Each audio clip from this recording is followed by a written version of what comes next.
Se a gente pensa nas cartas de Paulo aos Coríntios, é fácil imaginar uns textos antigos, sabe? Cheios de poeira, mas não é nada disso. Na verdade, é um drama. Um drama real.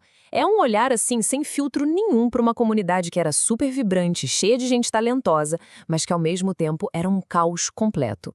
E o mais louco, eles estavam lutando com problemas que, sério, parecem que saíram direto das notícias de hoje. O teólogo Guy Prentice Waters usa duas palavras que, para mim, definem perfeitamente essas cartas. Ele diz que elas são emocionantes, intensas. E são mesmo. Elas transbordam paixão, confronto e uma preocupação pastoral gigante.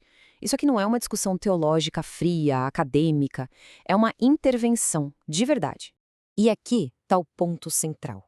O motivo pelo qual essas cartas ainda mexem tanto com a gente é porque os problemas deles são os nossos problemas. Política de igreja, escândalos, divisões, confusão cultural. É como se a gente estivesse olhando para um espelho e a imagem que ele mostra é bem desconfortável, mas muito, muito claro. Então, nessa nossa análise, a gente vai mergulhar fundo nessa história.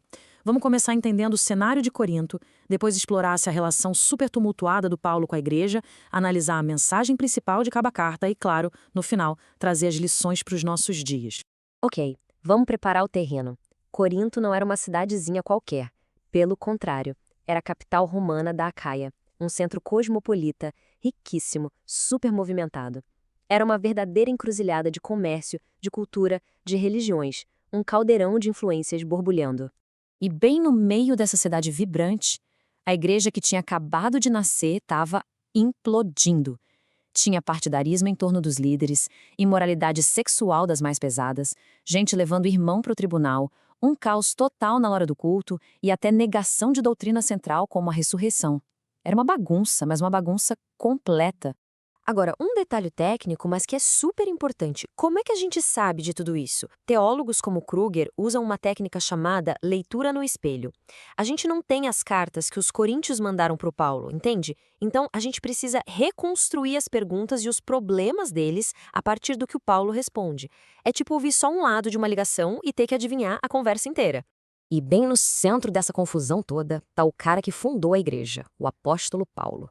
E a relação dele com os coríntios, nossa, foi intensa, apaixonada e, em alguns momentos, extremamente dolorosa. Primeiro, o básico do básico, a autoria de Paulo. Essa é uma das coisas mais certas do Novo Testamento. Como o D.A. Carson aponta, praticamente ninguém hoje em dia contesta que foi Paulo quem escreveu essas cartas. O debate que existe é se elas seriam, na verdade, uma compilação de várias cartas, mas não quem escreveu. E que jornada foi essa, hein? Vamos lá. Paulo funda a igreja lá por volta do ano 50. Anos depois, de Éfeso, ele escreve 1 Coríntios para tentar consertar os problemas que ele ficou sabendo. Mas a coisa piora, ele faz o que ficou conhecido como uma visita dolorosa, que não dá nada certo.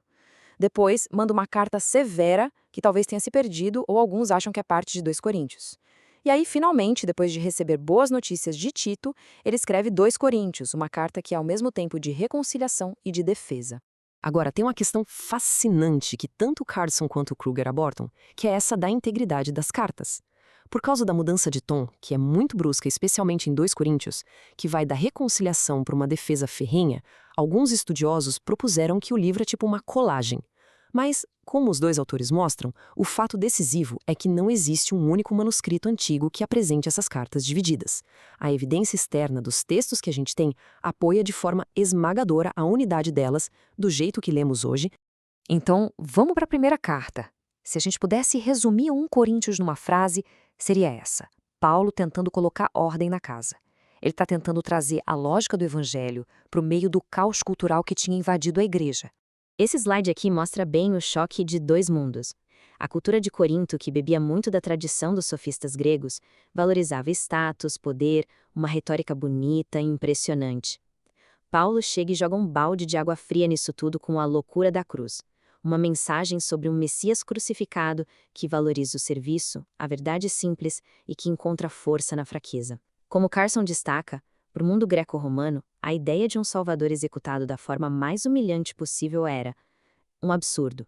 E ele vai abordando os problemas de forma super sistemática. Primeiro as divisões, as panelinhas, depois a moralidade, em seguida questões práticas, de consciência sobre a cultura pagã. Depois ele bota a ordem no culto e, por fim, ele ancora tudo na esperança central da fé, a ressurreição. É uma verdadeira aula de como aplicar a teologia na vida real da igreja. Se 1 Coríntios é sobre botar a ordem na casa, 2 Coríntios é profundamente pessoal. É a defesa mais apaixonada e mais vulnerável que Paulo já escreveu sobre a natureza do seu ministério. E ele escreve isso logo depois de um período de conflito pesadíssimo. O grande conflito aqui era com os caras que Paulo sarcasticamente chama de superapóstolos. Eram líderes que chegaram em Corinto cheios de credenciais, com uma teologia de poder e de sucesso, e Paulo, em contrapartida, vira essa lógica de cabeça para baixo. Ele redefine o que é ser um líder cristão autêntico. Não tem a ver com força e sucesso, mas com fraqueza, sofrimento e fidelidade. Essas são as verdadeiras marcas de quem segue um Messias que foi crucificado. E aqui está o coração da teologia de ministério dele. Essa é, sem dúvida, uma das frases mais paradoxais e poderosas de toda a Bíblia. O ponto central é que o poder de Deus não aparece apesar da nossa fraqueza, mas através dela. A fraqueza se torna o palco perfeito para a graça de Deus brilhar. A estrutura da carta mostra exatamente o que ele queria fazer. Primeiro, ele busca a reconciliação e explica o seu ministério. Depois, ele trata de um assunto prático, a coleta para os pobres de Jerusalém. E, por fim, ele parte para o confronto direto, duro, com a teologia e o estilo dos tais superapóstolos. Então tá, vamos trazer tudo isso para hoje. Por que essa confusão de 2000 anos atrás ainda importa? Porque a verdade, por mais desconfortável que seja, é que a igreja de Corinto ainda se parece, e muito, com as nossas igrejas hoje. A primeira grande lição é sobre unidade. Os coríntios estavam se dividindo em fã-clubes de líderes. Eu sou de Paulo, eu sou de Apolo. Hoje a gente vê o mesmo tribalismo, só que em torno de pastores famosos, de denominações ou até de alinhamentos políticos. A resposta de Paulo é radical.